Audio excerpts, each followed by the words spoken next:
Alright, ladies and gentlemen, this is Walmart stock. Today is the 17th, it's almost 6 a.m.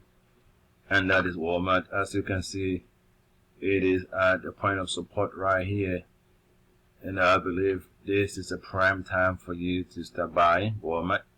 It's almost it's up almost 1.1%, so it's the time to start buying Walmart, and I believe it's going to go back and check this 130 level.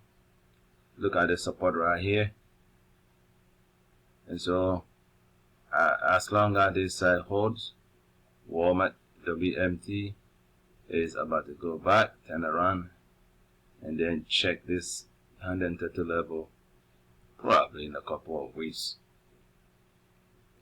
You know, from here to here it's about 2 weeks, so probably a month or so if everything works well.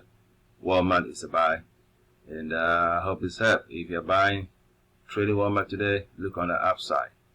I hope this helps. I'll see you next time.